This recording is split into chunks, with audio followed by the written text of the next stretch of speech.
Magandang araw mga tol. Araw na naman ng linggo. At hindi na naman tayo nakauwi sa ating pamilya.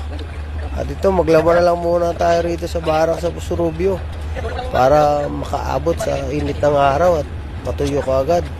Para bukas sa araw ng Lunes, pagbalik natin sa trabaho, may masusuot tayong maayos.